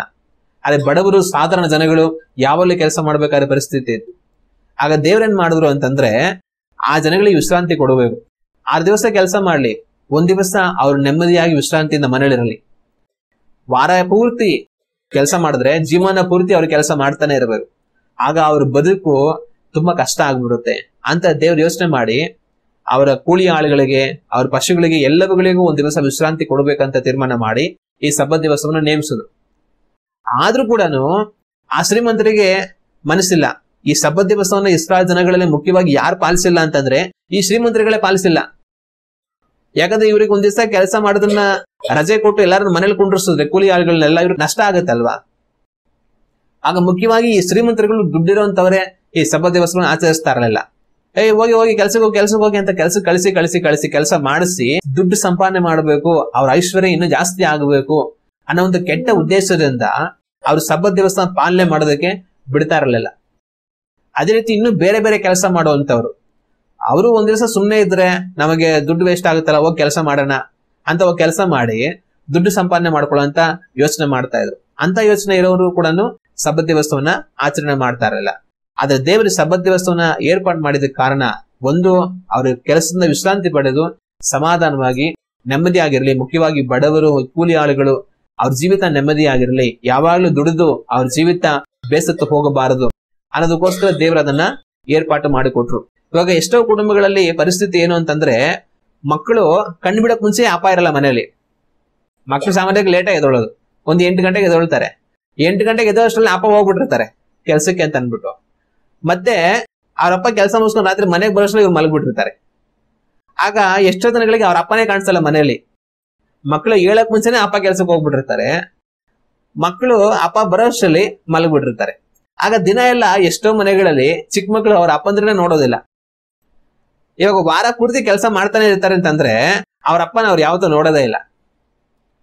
ಅವರು ಮನೆಗೆ ಹೇಳಕ್ ಮುಂಚೆ ಅಪ್ಪ ಹೋಗ್ಬಿಟ್ಟಿರ್ತಾರೆ, ಅಪ್ಪ ಬರಕ್ ಮುಂಚೆ ಮಲಗ್ಬಿಟ್ಟಿರ್ತಾರೆ. ಆಗ ತಂದೆ ಮಕ್ಕಳಿಗೆ ಏನ್ ಪ್ರೀತಿ ಇದೆ, ತಂದೆ ಮಕ್ಕಳಿಗೆ ಏನ್ ವಿಶ್ವಾಸ ಇದೆ? ಮಕ್ಕಳಿಗೆ ನಾವು ಅಪ್ಪ ಯಾರು ಅಂತಾನೆ ಗೊತ್ತಿರಲ್ಲ, ಕಾಣಿಸದೆ ತಾನೇ ಗೊತ್ತಾಗೋದಕ್ಕೆ. ಬೆಳಿಗ್ಗೆ 7 ವರ್ಷದಲ್ಲೇ ಹೋಗ್ಬಿಟ್ಟಿರ್ತಾರೆ, ರಾತ್ರಿ ಮಲಗೋ ಟೈಮ್ ಆದ್ರೂ ಬಂದಿರಲ್ಲ. ಇವ್ರು ಮಲಗ್ಬಿಡ್ತಾರೆ, ಆಮೇಲೆ ಅಪ್ಪ ಬರ್ತಾರೆ, ರಾತ್ರಿ ಊಟ ಮಾಡ್ತಾರೆ, ಮಲಗ್ತಾರೆ, ಬೆಳಿಗ್ಗೆ ಏನಾದ್ರು ಕೆಲಸ ಅಂತ ಹೋಗ್ಬಿಡ್ತಾರೆ. ಹಿಂಗೆ ಯಾವಾಗ್ಲೂ ಆಗ್ಬಿಟ್ರೆ ಅವ್ರಪ್ಪ ಯಾರು ಅಂತಾನೆ ಮಕ್ಳಿಗೆ ಗೊತ್ತಿರಲ್ಲ, ಮಕ್ಳು ಪರಿಚಯನೇ ಇರೋದಿಲ್ಲ, ಮಕ್ಕಳಿಗೂ ತಂದೆಗೂ ಯಾವ್ದೋ ಒಂದು ಅನ್ಯೋನ್ಯತೆನೇ ಇರೋದಿಲ್ಲ. ಬಹುಶಃ ತಾಯಿ ಮನೇಲಿ ಇದ್ರೆ ತಾಯಿ ಮಕ್ಕಳಿಗೆ ಪ್ರೀತಿ, ವಿಶ್ವಾಸ, ಒಂದು ಪರಿಚಯ ಎಲ್ಲ ಚೆನ್ನಾಗಿರುತ್ತೆ. ಆದ್ರೆ ಅಪ್ಪ ಮಕ್ಕಳು ಆತ ಇರೋದಿಲ್ಲ. ಅದೇ ಒಂದ್ ದಿವಸ ರಜೆ ಕೊಟ್ರೆ, ನೀನ್ ಕೆಲಸ ಮಾಡ್ಬೇಕು ಅನ್ಕೊಂಡ್ರೆ ಕೆಲಸ ಇರಲ್ಲ, ಒಂದ್ ದಿವಸ ರಜೆ ಹಾಕಿ ಮನೇಲಿ ಅಷ್ಟೇ ಅನ್ನೋ ಪರಿಸ್ಥಿತಿ ಬಂದ್ರೆ ಅವಾಗ ಏನ್ ಮಾಡ್ತಾರೆ? 6 ದಿವಸ ಅಪ್ಪಂದ್ರ ಮಕ್ಳಿಗೆ ಕಾಣಿಸಿಲ್ಲ ಅಂದ್ರು 7ನೇ ದಿವಸ ಕಾಣಿಸ್ಕೊಂತಾರೆ. ಯಾಕೆ? ರಜಾ. ಕೆಲಸ ಹೋದ್ರು ಕೆಲಸ ಕೊಡೋದಿಲ್ಲ, ಮನೇಲಿ ಇರ್ತಾರೆ. ಅವಾಗ ಏನಾಗುತ್ತೆ? ಮಕ್ಕಳು ಎದ್ದು ಅಪ್ಪ ನೋಡಿ ಮಾತಾಡಿಸಿ ದಿನ ಎಲ್ಲ ಅಪ್ಪ ಜೊತೆ ಇದ್ದು ಸಮಯವನ್ನು ಕಳೆದು ಅಪ್ಪ ಮಗಳಿಗೆ ಒಂದು ಪ್ರೀತಿ ಇರುತ್ತೆ. ಆಗ ಒಂದು ದಿವಸ ರಜಾ ಮಾಡಿದ್ರೆ ಒಂದು ಕುಟುಂಬದ ಪ್ರೀತಿ ಬರುತ್ತೆ. ಎಲ್ಲ ಮನೇಲೆ ಇರೋದ್ರಿಂದ ಒಬ್ರಿಗೊಬ್ರು ಮಾತಾಡಿ, ಒಬ್ರಿಗೆ ಏನ್ ಬೇಕಾ ಒಬ್ರು ಸಹಾಯ ಮಾಡ್ತಾ ಒಬ್ರಿಗೊಬ್ರು ಅನ್ಯೋನ್ಯವಾಗಿ ಕುಟುಂಬವಾಗಿ ಜೀವಿಸ್ತಾರೆ. ಯಾವಾಗ್ಲೂ ಸಂಪಾದನೆ ಮಾಡೋದೇ ಆದ್ರೆ ಎಲ್ಲ ಆಚೆ ಹೋಗಿ ಸಂಪಾದನೆ ಮಾಡ್ಕೊಂಡು ಮನೇಲಿ ಬಂದು ಮನೇಲಿ ಪ್ರೀತಿ ವಿಶ್ವಾಸ ಯಾರಿಗೂ ಇರಲ್ಲ. ಎಲ್ಲರ ಹತ್ರ ದುಡ್ಡು ಇರುತ್ತೆ, ಆದ್ರೆ ಮನೇಲಿ ನೆಮ್ಮದಿ ಇರೋದಿಲ್ಲ, ಯಾರಿಗೂ ಪ್ರೀತಿ ವಿಶ್ವಾಸ ಇರೋದಿಲ್ಲ, ಒಂದು ಅನ್ಯೋನ್ಯತೆ ಇರೋದಿಲ್ಲ. ಇವತ್ತು ಎಷ್ಟೋ ಕುಟುಂಬಗಳಲ್ಲಿ ಪರಿಸ್ಥಿತಿ ಇದೇ ತರ ಇದೆ. ಏನಂತಂದ್ರೆ ಈ ಕಾಲದಲ್ಲಂತೂ ವಿಶೇಷವಾಗಿ ಹೆಂಗಸರು ಹೋಗಿ ದುಡಿತಾ ಇರ್ತಾರೆ. ಒಂದ್ ಕಾಲದಲ್ಲಾದ್ರೂ ಅಪ್ಪ ಹೋಗಿ ಅಮ್ಮ ಮನೇಲಿ ಇಡ್ತಾ ಇದ್ರು. ಇವತ್ತು ಅಮ್ಮನೇ ಇರೋದಿಲ್ಲ, ಅಪ್ಪನೇ ಇರೋದಿಲ್ಲ, ಯಾರೋ ಕೆಲಸದವ್ರು ಇಡ್ತಾರೆ. ಅಪ್ಪ ಅಮ್ಮ ಮಕ್ಕಳು ನೋಡ್ಕೊಂಡು ಬಿಟ್ಬಿಟ್ಟು ಕೆಲಸದವ್ರು ಇಟ್ಬಿಟ್ಟು ಕೆಲಸದವ್ರ ಮಕ್ಕಳು ನೋಡ್ಕೊಂತ ಇರ್ತಾರೆ. ಅಪ್ಪ ಅಮ್ಮ ಹೋಗಿ ಸಂಪಾದನೆ ಮಾಡ್ತಾ ಇರ್ತಾರೆ. ಆ ಬರೋಂತ ದುಡ್ಡಲ್ಲಿ ಇವ್ರು ಸ್ವಲ್ಪ ದುಡ್ಡು ಕೊಟ್ಬಿಡ್ತಾರೆ, ನಮ್ಮ ಮಕ್ಕಳನ್ನ ನೀವು ನೋಡ್ಕೊಳ್ಳೋದಕ್ಕೆ ಅಂತ. ಮಕ್ಕಳಿಗೆ ಅಪ್ಪ ಅಮ್ಮ ಪ್ರೀತಿ ಸಿಕ್ಕಿದ್ರೆ ಹೋದ್ರೆ ಅದು ಎಂತ ದುರಂತ. ಮಕ್ಕಳಿಗೆ ಕಾಸು ಕೊಡ್ಬೋದು ಸಂಪಾದನೆ ಮಾಡಿ, ಆದ್ರೆ ಪ್ರೀತಿ ಕೊಟ್ಟಿಲ್ಲ ಅಂತಂದ್ರೆ, ಯಾರ ಕೆಲಸದವ್ರ ಪ್ರೀತಿ ತೋರಿಸುವಂತ ಪ್ರೀತಿ ಅಪ್ಪ ಅಮ್ಮನ ಪ್ರೀತಿಗೆ ಸಮವಾಗಿರುತ್ತಾ? ಇರೋದಿಲ್ಲ. ಇವತ್ತು ಎಷ್ಟೋ ಜನ ಕುಟುಂಬಗಳಲ್ಲಿ ಗಂಡ ಹೆಂಡತಿ ಇಬ್ರು ಕೆಲಸಕ್ಕೆ ಹೋಗಿ ಚಿಕ್ಕ ಮಕ್ಕಳಿರುವಾಗಲೇ ಮಕ್ಕಳಿಗೆ ಪ್ರೀತಿ ತುಂಬಾ ಅಗತ್ಯ.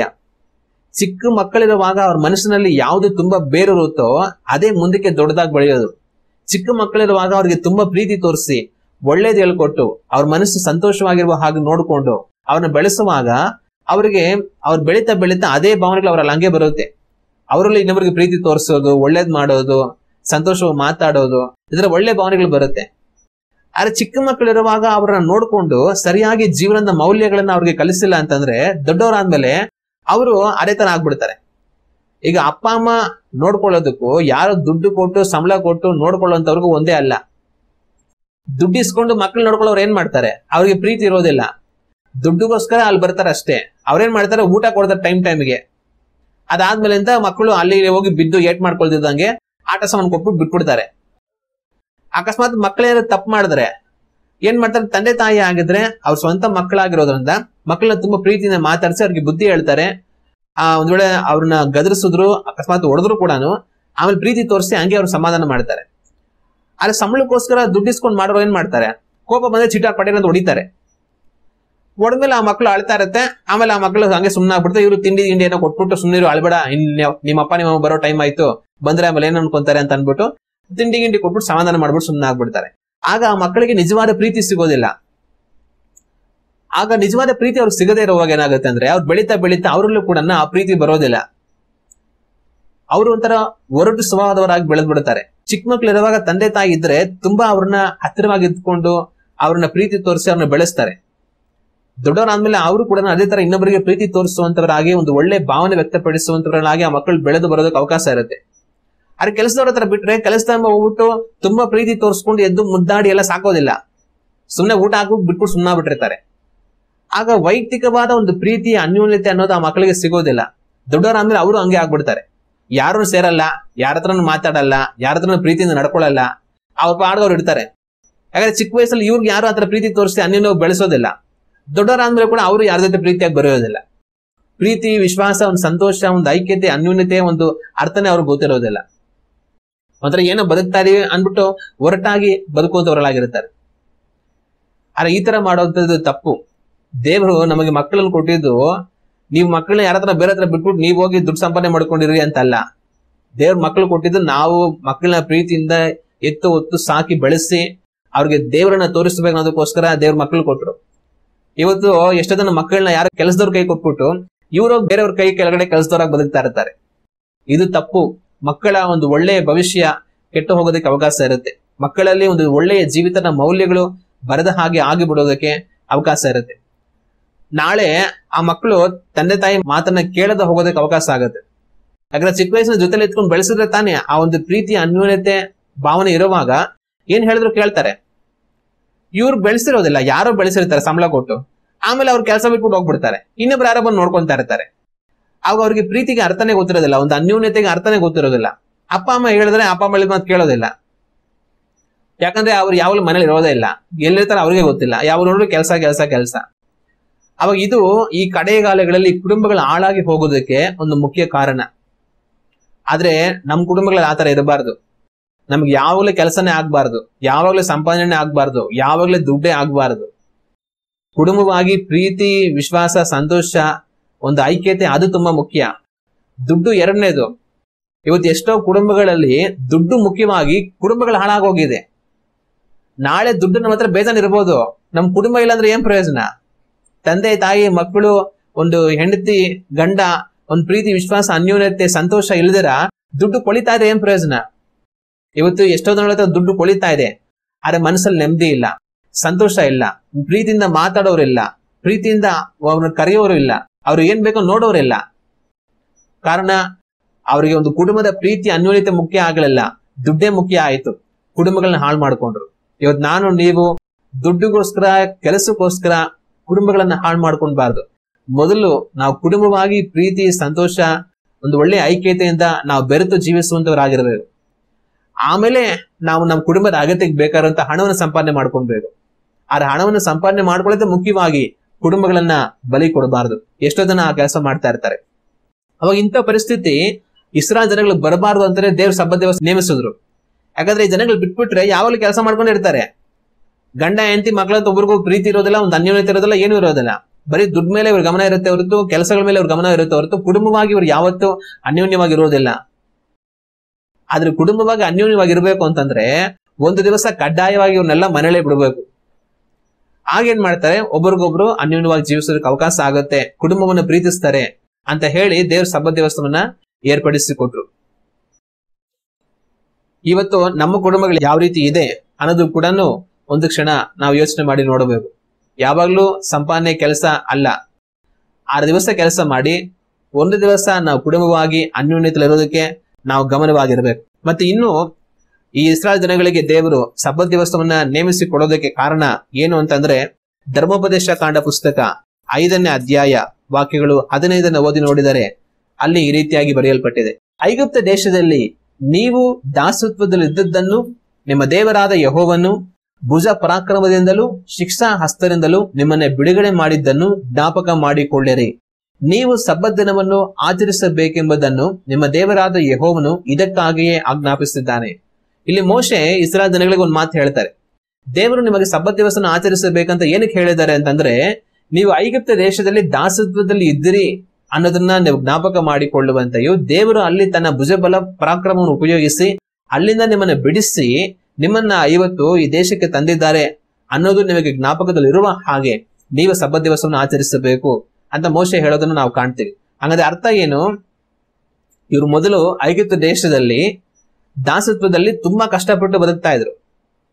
ಅಲ್ಲಿಂದ ದೇವರು ಅವ್ರನ್ನ ಬಿಡಿಸ್ಕೊಂಡ್ ಬಂದು ಕಾನಾನ್ ದೇಶದಲ್ಲಿ ಅವರಿಗೆ ಸಮಾಧಾನವನ್ನ ನೆಮ್ಮದಿಯನ್ನು ಕೊಟ್ಟಿದ್ದಾರೆ. ಈಗ ಅವ್ರನ್ನ ಹೊಡೆಯುವಂತವ್ರು, ತೊಂದರೆ ಕೊಡುವಂತವ್ರು, ಬಾರೆ ಕೊಡುವಂತವ್ರು ಯಾರು ಇಲ್ಲ. ಅವ್ರು ಸಮಾಧಾನವಾಗಿದ್ದಾರೆ. ಅಂದ್ರೆ ಮೊದಲು ತುಂಬಾ ಕಷ್ಟದಲ್ಲಿದ್ರು, ಈಗ ಅವರು ವಿಶ್ರಾಂತಿಯಲ್ಲಿ ಇದ್ದಾರೆ. ಅದೇ ರೀತಿ ನೀವು ಸಬ್ಬತ್ ದಿನ ಆಚರಿಸುವಾಗ ನೀವು ಏನನ್ನ ಜ್ಞಾಪಕ ಮಾಡಿಕೊಳ್ಳಬೇಕು? ನಾವು 6 ದಿವಸ ಕೆಲಸ ಮಾಡ್ತೀವಲ್ಲ, ಅದೇ ತರನೇ ಐಗುಪ್ತ ದೇಶದಲ್ಲಿ ನಾವು ತುಂಬಾ ಕಷ್ಟಪಟ್ಟು ಕೆಲಸ ಮಾಡಿ ದಾಸತ್ವದಲ್ಲಿ ಬಹಳ ಬಾಧೆ ಪಡ್ತಾ ಇದ್ವಿ. ಆದ್ರೆ ನಾವು ಸಬ್ಬತ್ ದಿವಸವನ್ನು ಆಚರಿಸ್ತೀವಲ್ಲ, ಅಂದ್ರೆ ನಾವು ವಿಶ್ರಾಂತಿನ ತಗೊಳ್ತೀವಲ್ಲ, ಅದು ಯಾವುದಕ್ಕೆ ಸೂಚನೆ ಅಂದ್ರೆ ಆ ಕಷ್ಟದಿಂದ ದೇವರು ನಮ್ಮನ್ನು ಬಿಡಿಸಿ ನಮಗೆ ಸ್ವಂತ ದೇಶವನ್ನು ಕೊಟ್ಟು ನಾವು ಸಮಾಧಾನದಿಂದ ಇರೋ ಹಾಗೆ ದೇವರು ಮಾಡಿದ್ದಾರೆ. ಅದನ್ನ ನೆನಪಿಸಿಕೊಳ್ಳುವ ಹಾಗೆ ನೀವು ಸಬ್ಬತ್ ದಿವಸವನ್ನು ಆಚರಿಸಬೇಕು ಅಂತ ಮೋಶೆ ಹೇಳೋದನ್ನ ನಾವು ಕಾಣ್ತೀವಿ. ಆಗ ಸಬ್ಬತ್ ದಿವಸವನ್ನು ಆಚರಿಸೋದ್ರ ಮುಖಾಂತರ ದೇವರು ಇಸ್ರಾಯೇಲ್ ಜನಗಳನ್ನ ಐಗುಪ್ತ ದೇಶದ ದಾಸತ್ವದಿಂದ ಬಿಡಿಸಿದರು ಅನ್ನೋದನ್ನ ಅವರು ಯಾವಾಗ್ಲೂ ಜ್ಞಾಪಕವನ್ನು ಮಾಡಿಕೊಂಡು ಅವ್ರ ಮಕ್ಕಳಿಗೂ ಅದನ್ನ ಯಾವಾಗ್ಲೂ ಹೇಳಿ, ಇಂಥ ಮಹಾ ಕಷ್ಟದಿಂದ ದೇವರು ನಮ್ಮನ್ನು ಬಿಡಿಸಿದ್ರು, ಅದಕ್ಕೋಸ್ಕರ ನಾವು ಸಬ್ಬತ್ ದಿವಸವನ್ನು ಆಚರಿಸಿ ಅದನ್ನ ನೆನೆಸಿ ದೇವರನ್ನ ಸ್ತೋತ್ರ ಮಾಡ್ತೀವಿ ಅಂತ ಅವ್ರಿಗೂ ಅವ್ರ ಮಕ್ಕಳಿಗೂ ಅವ್ರು ಯಾವಾಗ್ಲೂ ಹೇಳ್ಕೊಟ್ಟು ಅದು ಅವರಿಗೆ ಯಾವಾಗ್ಲೂ ಜ್ಞಾಪಕದಲ್ಲಿ ಇರಬೇಕು ಅನ್ನೋದಕ್ಕೋಸ್ಕರ ಒಂದು ಕಾರಣವಾಗಿ ದೇವರು ಸಬ್ಬತ್ ದಿವಸವನ್ನ ಅವರಿಗೆ ನೇಮಿಸಿ ಕೊಡೋದನ್ನ ನಾವು ಕಾಣ್ತೇವೆ. ಇನ್ನೊಂದು ಮುಖ್ಯವಾದ ಕಾರಣ ಏನಂತಂದ್ರೆ, ಅವ್ರಿಗೆ ವಿಶ್ರಾಂತಿಯನ್ನು ಕೊಟ್ಟು ಅವರು ದೇವರನ್ನ ಹುಡುಕುವಂತವರುಗಳಾಗಿ ಅವರನ್ನ ಪ್ರೇರೇಪಿಸುವ ಹಾಗೆ ದೇವರು ಸಬ್ಬತ್ ದಿವಸವನ್ನ ಏರ್ಪಡಿಸಿಕೊಟ್ರು. 7 ದಿವಸ ಕೆಲಸ ಮಾಡ್ಕೊಂಡಿರಿ ಅಂತ ಹೇಳಿದ್ರೆ ಅವ್ರು 7 ದಿವಸ ಕೆಲಸ ಮಾಡ್ಕೊಂಡೇ ಇರ್ತಾರೆ. ಆದ್ರೆ ಆಮೇಲೆ ಏನಾಗುತ್ತೆ? ಅವ್ರು ಯಾವತ್ತೂ ದೇವರ ಬಗ್ಗೆ ಯೋಚನೆ ಮಾಡೋದೇ ಇಲ್ಲ, ದೇವರನ್ನ ಹುಡುಕೋದೇ ಇಲ್ಲ. ಅವ್ರ ಕೆಲಸ, ವ್ಯಾಪಾರ, ದುಡ್ಡು, ಸಂಪಾದನೆ, ಆದಾಯ, ಮನೆ ಕಟ್ಟು, ಮದುವೆ ಮಾಡು, ಅದು ಮಾಡು, ಇದು ಮಾಡು ಅಂತ ಇವುಗಳ ಕಡೆನೆ ಅವ್ರ ಗಮನ ಹೋಗ್ಬಿಡುತ್ತೆ ಹೊರತು ಅವ್ರು ದೇವರ ಬಗ್ಗೆ ಯಾವತ್ತೂ ಯೋಚನೆ ಮಾಡೋದಕ್ಕೆ ಅವ್ರನ್ನ ಒಪ್ಪಿಸ್ಕೊಡೋದೇ ಇಲ್ಲ. ಆದ್ರೆ 6 ದಿವಸ ಮಾತ್ರ ಕೆಲಸ ಮಾಡ್ಬೇಕು, 7ನೇ ದಿವಸ ಕಡ್ಡಾಯವಾಗಿ ನಿಮ್ಗೆ ರಜೆ ಇರಲೇಬೇಕು ಅಂತ ಮಾಡಿದ್ರೆ ಅವಾಗ ಏನ್ ಮಾಡ್ತಾರೆ? 7ನೇ ದಿವಸ ಕೆಲಸ ಮಾಡಿದ್ರೆ ಸುಮ್ನೆ ಇರ್ಬೇಕು. ಸುಮ್ನೆ ಇರುವಾಗ ಅವ್ರು ಏನ್ ಮಾಡ್ಬೋದು ನೋಡೋಣ ಅಂತ ದೇವರು ಅವ್ರನ್ನ ಸುಮ್ನೆ ಇರೋ ಹಾಗೆ ಮಾಡಿದ್ರು. ಆ ದಿನವನ್ನ ಅವರು ದೇವರನ್ನ ಆರಾಧನೆ ಮಾಡುವಂತ ದಿನವಾಗಿ ಮಾರ್ಪಡಿಸಿಕೊಂಡ್ರು. ಅದು ಒಂದು ಒಳ್ಳೆಯ ಬೆಳವಣಿಗೆ. ಯಾಜಕ ಕಾಂಡ 23ನೇ ಅಧ್ಯಾಯ 3ನೇ ವಾಕ್ಯದಲ್ಲಿ ದೇವರು ಹೇಳ್ತಾರೆ, ಆ ಸಬ್ಬತ್ ದಿನದಲ್ಲಿ ನೀವು ದೇವರ ಆರಾಧನೆಗಾಗಿ ಸಭೆಗೂಡಿ ಬರಬೇಕಂತ ಹೇಳಿ. ಅದ್ರ ವಿಷಯವಾಗಿ ಕೆಲವರು ಏನ್ ಹೇಳ್ತಾರೆ, ಅದು ವಾರನೂ ಹಾಗೆ ಅವ್ರು ಮಾಡ್ಬೇಕಾಗಿತ್ತು ಅಂತ ಕೆಲವರು ಹೇಳ್ತಾರೆ. ಕೆಲವರು ವಿಶೇಷವಾದ ಸಂದರ್ಭದಲ್ಲಿ ಮಾತ್ರ ಆತರ ಮಾಡ್ಬೇಕಾಗಿತ್ತು, ವಾರ ಏನಿರ್ಲಿಲ್ಲ ಅಂತ ಕೆಲವರು ಹೇಳ್ತಾರೆ. ಹೇಗೋ ಈ ಜನಗಳು ಏನ್ ತೀರ್ಮಾನ ಮಾಡ್ಕೊಂಡ್ರು ಅಂದ್ರೆ, ಪ್ರತಿ ಸಬ್ಬತ್ ದಿನದಲ್ಲಿ ನಾವು ಸಭೆಯಾಗಿ ಕೂಡಿ ಬಂದು ದೇವರನ್ನ ಆರಾಧನೆ ಮಾಡ್ಬೇಕಂತ ತೀರ್ಮಾನ ಮಾಡ್ಕೊಂಡ್ರು. ಆದ್ರಿಂದಾನೇ ಹೊಸ ಒಡಂಬಡಿಕೆ ಕಾಲದಲ್ಲಿ ಯೇಸು ಸ್ವಾಮಿ ಅಪೊಸ್ತಲರೆಲ್ಲ ಸೇವೆ ಮಾಡ್ತಾ ಇರುವಾಗ ಪ್ರತಿಯೊಂದು ಸಬ್ಬತ್ ದಿನದಲ್ಲಿಯೂ ಸಭಾ ಮಂದಿರದಲ್ಲಿ ಅವರೆಲ್ಲ ಒಟ್ಟಾಗಿ ಕೂಡಿ ಬಂದು ದೇವರನ್ನ ಆರಾಧನೆ ಮಾಡೋದನ್ನ ನಾವು ಕಾಣ್ತೇವೆ. ಅದು ಒಂದು ಒಳ್ಳೆಯ ಬೆಳವಣಿಗೆ. ಪ್ರಾರಂಭದಲ್ಲಿ ಮೂಲದಲ್ಲಿ ಅಂದ್ರೆ ದಶಾಜ್ಞೆಗಳು ಕೊಡುತ್ತಂತ ಸಮಯದಲ್ಲಿ ಮೋಶೆ ಕಾಲದಲ್ಲಿ ದೇವರು ಸಬ್ಬತ್ ದಿನದ ವಿಷಯವಾಗಿ ಅವ್ರಿಗೆ ಹೇಳಿದಂತ ಕಾರ್ಯ ಎಲ್ಲ ಒಂದೇ. ನೀವು ಆ ದಿನದಲ್ಲಿ ಯಾವ ಕೆಲಸ ಮಾಡಬಾರದು, ನೀವು ನಿಮ್ಮ ಮಕ್ಕಳು, ಎತ್ತುಗಳು, ಪಶುಗಳು ಎಲ್ಲವೂ ಸಹ ವಿಶ್ರಾಂತಿಯಿಂದ ಇರಬೇಕು, ನೀವಿರೋ ಸ್ಥಳದಲ್ಲೇ ಇರಬೇಕು, ಎಲ್ಲೂ ಕದಲಬಾರದು ಅಂತ ದೇವರು ಹೇಳಿದ್ರು. ಆದ್ರೆ ಅದನ್ನ ಆ ಜನಗಳು ಏನ್ ಮಾಡಿದ್ರು, ಕಾಲಗಳು ಹೋಗ್ತಾ ಹೋಗ್ತಾ ಪ್ರತಿಯೊಂದು ಸಬ್ಬತ್ ದಿನದಲ್ಲಿ ದೇವರನ್ನ ಆರಾಧನೆ ಮಾಡುವಂತ ದಿನ ಆಗಿ ಬದಲಾಯಿಸಿಕೊಂಡ್ರು. ಆಗ ದೇವರು ಈ ಸಬ್ಬತ್ ದಿವಸವನ್ನ ಏನಕ್ಕೆ ಕೊಟ್ರು ಅಂತಂದ್ರೆ, ಆ ದಿನವನ್ನ ಏನು ಮಾಡಬಾರ್ದು ಅಂತ ನಾನು ಹೇಳಿದ್ರೆ ಇವ್ರು ಏನ್ ಮಾಡ್ಬೋದು ನೋಡೋಣ ಅಂತ ದೇವ್ರು ಕೊಟ್ರು. ಆದ್ರೆ ಅದನ್ನ ಅವ್ರು ಏನ್ ಮಾಡಿದ್ರು ಅಂದ್ರೆ ದೇವರನ್ನ ಆರಾಧನೆ ಮಾಡುವಂತ ದಿನವಾಗಿ ಮಾರ್ಪಡಿಸಿದ್ರು. ಅದು ಒಂದು ಒಳ್ಳೆಯ ಕೆಲಸ. ಇದು ಮಾತ್ರ ಅಲ್ದಿರ 6 ದಿವಸ ಅವ್ರು ಕೆಲಸ ಮಾಡ್ತಾರೆ, 1 ದಿವಸ ಅವ್ರು ವಿಶ್ರಾಂತಿ ತಗೊಳ್ತಾರೆ. ಅದ್ರ ಮುಖಾಂತರ ದೇವರು ಅವ್ರಿಗೆ ಏನನ್ನ ಸೂಚಿಸಬೇಕಂತ ಇಷ್ಟಪಟ್ರು ಅಂತಂದ್ರೆ, ಮುನ್ನೊಂದು ದಿವಸ ನಮಗೆ ಶಾಶ್ವತವಾದ ಸಬ್ಬತ್ ಅನ್ನೋದಿದೆ, ಶಾಶ್ವತವಾದ ವಿಶ್ರಾಂತಿ ಅನ್ನೋದಿದೆ. ಈ ಲೋಕ ಜೀವಿತ ಶಾಶ್ವತ ಅಲ್ಲ. ಈ ಲೋಕದಲ್ಲಿ ನಾವು ಬದುಕ್ತೀವಿ, 1 ದಿವಸ ಈ ಲೋಕ ಜೀವಿತ ಮುಗಿದು ಹೋಗುತ್ತೆ. ಆದ್ರೆ ಅದಾದ ನಂತರ ನಾವು ದೇವರ ಬಳಿಗೆ ಹೋಗಬೇಕು. ದೇವರ ಬಳಿಯಲ್ಲಿ ಶಾಶ್ವತವಾಗಿ ನಾವು ಸಂತೋಷವಾಗಿ ಸಮಾಧಾನದಿಂದ ವಿಶ್ರಾಂತಿಯಿಂದ ನಾವಿರಬೇಕು. ಆಗ ಈ ಜನಗಳು ಆ ವಿಶ್ರಾಂತಿನ ಬಯಸಬೇಕು. ಈ ಲೋಕ ಯಾತ್ರೆಯನ್ನು ಮುಗಿಸಿದ ನಂತರ ನಾವು ದೇವರಾಜ್ಯಕ್ಕೆ ಹೋಗಿ ದೇವರಲ್ಲಿ ನಾವು ವಿಶ್ರಾಂತಿನ ಪಡ್ಕೊಳ್ತೀವಲ್ಲ, ಆ ವಿಶ್ರಾಂತಿಯನ್ನ ಇವ್ರು ಪಡೆದುಕೊಳ್ಳಬೇಕೆಂಬುದಾಗಿ ಹೇಳಿ ಆ ವಿಶ್ರಾಂತಿಗೆ ಗುರುತಾಗಿ ದೇವರು ಸಬ್ಬತ್ ದಿವಸವನ್ನ ಏರ್ಪಡಿಸಿಕೊಟ್ರು. ಹಂಗಂತಾರೆ ಈ ಲೋಕದಲ್ಲಿ ಅವ್ರು 6 ದಿವಸ ಕೆಲಸ ಮಾಡೋ ರೀತಿ ನಾವು ಒಂದು ಕಾಲ ಈ ಲೋಕದಲ್ಲಿ ಬದುಕ್ತೇವೆ. ಅದೇ ರೀತಿ ಅವ್ರು 7ನೇ ದಿವಸ ವಿಶ್ರಾಂತಿ ತಗೊಳ್ಳೋ ರೀತಿ ಒಂದು ದಿವಸ ಈ ಒಂದು 6 ದಿನಗಳ ಭೂಲೋಕ ಜೀವಿತ ಮುಗಿದೋಗುತ್ತೆ. 7ನೇ ದಿವಸ ನಾನು ದೇವರ ಬಳಿಗೆ ಹೋಗ್ತೀನಿ. ದೇವರ ಬಳಿಯಲ್ಲಿ ಸದಾಕಾಲ ಸಂತೋಷವಾಗಿ ಸಮಾಧಾನದಿಂದ ವಿಶ್ರಾಂತಿಯಿಂದ ನಾನು ಬದುಕ್ತೇನೆ. ಈ ಲೋಕದಲ್ಲಿ ನಾನು ಇರುವಾಗ ಎಷ್ಟೋ ಕಷ್ಟಪಟ್ಟಿರಬಹುದು, ಬಾರೆ ಪಟ್ಟಿರಬಹುದು, ತೊಂದರೆಗಳನ್ನ ಎದುರಿಸಿರಬಹುದು, ಏನ್ ಬೇಕಾದ್ರೂ ನಡೆದಿರಬಹುದು. ಆದ್ರೆ 7ನೇ ದಿವಸ ನನಗೆ ಶಾಶ್ವತವಾದ ಸಂತೋಷ. ದೇವರಾಜ್ಯಕ್ಕೆ ನಾನು ಹೊರಟು ಹೋದ ನಂತರ ನನಗೆ ಯಾವಾಗಲೂ ಇನ್ನ ವಿಶ್ರಾಂತಿ. ಅಲ್ಲಿ ಯಾವ ಕಷ್ಟ ಇಲ್ಲ, ಕಣ್ಣೀರಿಲ್ಲ, ಬಾಧೆ ಇಲ್ಲ, ವೇದನೆ ಇಲ್ಲ. ಸದಾಕಾಲ ದೇವರೊಟ್ಟಿಗೆ ನಾನು ವಿಶ್ರಾಂತಿಯಿಂದ ಇರ್ತೀನಿ ಅಂತ ಆ ಶಾಶ್ವತವಾದ ವಿಶ್ರಾಂತಿನ ಸೂಚಿಸೋದಕ್ಕೋಸ್ಕರವೂ ಸಹ ದೇವರು ಇದನ್ನ ಏರ್ಪಡಿಸಿದ್ರು. ದೇವರು ಯಾವ ಕಾರಣಕ್ಕಾಗಿ ಸಬ್ಬತ್ತಿನ ಆಚರಣೆ ಮಾಡಬೇಕು ಅಂತ ಹೇಳಿದ್ರಂತಂದ್ರೆ, ಇವರು ದೇವ್ರನ್ನ ಪ್ರೀತಿ ಮಾಡ್ತಾರ ಇಲ್ಲ ದುಡ್ಡನ್ನ ಪ್ರೀತಿ ಮಾಡ್ತಾರ ನೋಡೋಣ ಅಂತ ಹೇಳಿ. ದೇವ್ರು ಬೇಕಾಗಿದ್ರೆ ಅವ್ರಿಗೆ ನೀವು 7 ದಿವಸನೇ ಕೆಲಸ ಮಾಡ್ಕೊಂಡು ಜೀವನ ಮಾಡಿ ಅಂತ ಹೇಳ್ಬೋದಾಗಿತ್ತು. ಆದ್ರೆ ಏನಕ್ಕೆ ದೇವ್ರು 1 ದಿವಸ ನೀವು ಕೆಲಸ ಮಾಡಬೇಡಿ, 6 ದಿನ ಮಾಡಿ, 1 ದಿವಸ ನನ್ನ ದಿವಸವಾಗಿ ಅದನ್ನ ಆಚರಿಸ್ರಿ, ಆ ದಿನ ಯಾವ ಕೆಲಸ ಮಾಡಬೇಡಿ ಅಂತ ಹೇಳಿದ್ರು ಅಂತಂದ್ರೆ, ಇವ್ರು ಸುಮ್ಮನೆ ಇರೋದ್ರಿಂದ ದೇವ್ರಿಗೆ ಏನ್ ಪ್ರಯೋಜನ ಇಲ್ಲ. ಆದ್ರೆ ಏನಕ್ಕೆ ಅದನ್ನ ದೇವ್ರು ಹೇಳಂತಂದ್ರೆ, ಈ ಜನಗಳು ನನ್ನನ್ನ ಪ್ರೀತಿ ಮಾಡ್ತಾರಾ ಇಲ್ವಾ ಅಥವಾ ದುಡ್ಡನ್ನ ಪ್ರೀತಿ ಮಾಡ್ತಾರ ಅಂತ ಪರೀಕ್ಷೆ ಮಾಡೋದಕ್ಕೋಸ್ಕರ. 7 ದಿವಸ ಕೆಲಸ ಮಾಡ್ಕೊಂಡು ಸಂಪಾದನೆ ಮಾಡ್ಕೊಂಡು ಜೀವನ ಮಾಡು ಅಂತಂದ್ರೆ ಯಾರಿಗೆ ಬೇಕಾದ್ರೆ ಖುಷಿನೇ, ಆರಾಮಾಗಿ ಕೆಲಸ ಮಾಡ್ಕೊಂಡು ಸಂಪಾದನೆ ಮಾಡ್ಕೊಂಡಿರ್ತಾರೆ. ಆದ್ರೆ 1 ದಿವಸ ಏನು ಕೆಲಸ ಮಾಡಬೇಡ, ನಿನ್ನ ಅಂಗಡಿ ವ್ಯಾಪಾರ ದುಡ್ಡು ಕಾಸೆಲ್ಲ ಪಕ್ಕಕ್ಕೆ ಇಟ್ಬಿಟ್ಟು ಸುಮ್ನೆ ಇರು, 6 ದಿವಸ ಸಂಪಾದನೆ ಮಾಡಿ ಸಾಕು, 1 ದಿವಸ ಮಾಡಬೇಡ ಅಂತಂದ್ರೆ ಅಲ್ಲಿ ಅವನು ದೇವರನ್ನ ಪ್ರೀತಿ ಮಾಡೋನಾದ್ರೆ ಅದಕ್ಕೆ ವಿಧೇಯನಾಗ್ತಾನೆ. 1 ದಿವಸ ಏನು ಮಾಡಿದಾರ ಸುಮ್ನಾಗ್ತಾನೆ. ಆದ್ರೆ ಅವನು ದುಡ್ಡನ್ನ ಪ್ರೀತಿ ಮಾಡೋನಾದ್ರೆ, ಒಂದ್ ವೇಳೆ ದಿವಸಕ್ಕೆ 1,000 ರೂಪಾಯಿ ಸಂಪಾದನೆ ಆಗ್ತಾ ಇತ್ತು ಅಂತ ಅನ್ಕೊಳ್ಳೋಣ. ಆಗ ಒಂದ್ ವೇಳೆ ದುಡ್ಡನ್ನ ಪ್ರೀತಿ ಮಾಡೋನಾದ್ರೆ, ಅಯ್ಯೋ ಇವತ್ತು 1 ದಿವಸ ಕೆಲಸ ಮಾಡಿಲ್ಲ ಅಂತಂದ್ರೆ 1,000 ರೂಪಾಯಿ ಹೋಗುತ್ತಲ್ಲ, 1 ದಿವಸಕ್ಕೆ 1 ವಾರಕ್ಕೆ 1,000 ಹೋಯ್ತು ಅಂತಂದ್ರೆ ತಿಂಗಳಿಗೆ 4 ಸರಿ ಬರುತ್ತೆ. ಸಬ್ಬತ್ ದಿವಸ 4 ದಿವಸಕ್ಕೆ 4,000 ಹೋಯ್ತಲ್ವಾ, ವರ್ಷಕ್ಕೆ ಎಷ್ಟು ಹೋಯ್ತು?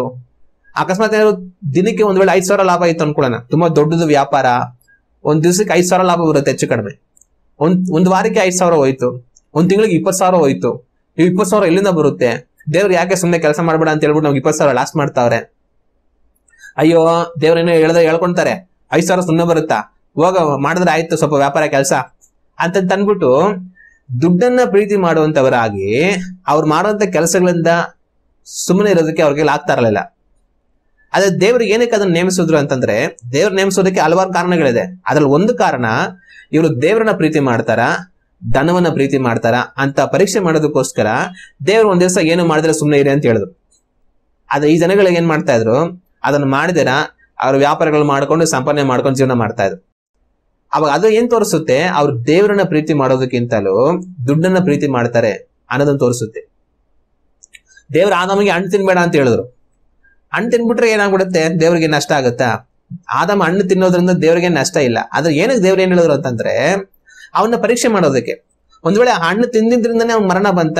ಹಣ್ಣು ತಿಂದಿದ್ರಿಂದ ಮರಣ ಬಂದಿಲ್ಲ. ಆದ್ರೆ ಏನಕ್ಕಿಂದ ಮರಣ ಬಂತು ಅಂತಂದ್ರೆ, ದೇವರಿಗೆ ಅವಿಧೇಯನಾದ್ರಿಂದ. ದೇವ್ರು ಹೇಳಿದ್ರೆ ಹಣ್ಣು ತಿನ್ಬೇಡ, ತಿನ್ನಬಾರದಷ್ಟೇ. ಆಗ ಹಣ್ಣಲ್ಲಿ ಏನು ಇಲ್ಲ, ಹಣ್ಣನ್ನು ತಿನ್ಬಿಡೋದ್ರಿಂದ ನಮಗೇನು ಆಗ್ಬಿಡೋದಿಲ್ಲ. ಆದ್ರೆ ದೇವ್ರ ಉದ್ದೇಶ ಏನಿತ್ತು ಅಂತಂದ್ರೆ, ಅವ್ನು ನನ್ನ ಮಾತು ಕೇಳ್ತಾನೆ ಕೇಳೋದಿಲ್ವಾ, ಅದು ದೇವ್ರಿಗೆ ಬೇಕಾಗಿತ್ತು. ಅವನು ದೇವ್ರ ಮಾತನ್ನ ಕೇಳಿದ್ರೆ ಬದುಕ್ತಾನೆ. ದೇವ್ರ ಮಾತು ಕೇಳಿದ್ರ ಹಣ್ಣು ತಿಂದ್ರೆ ಅವನು ದೇವರಿಗೆ ಅವಿಧೇಯನಾದದ್ರಿಂದ ಸಾಯ್ತಾನೆ.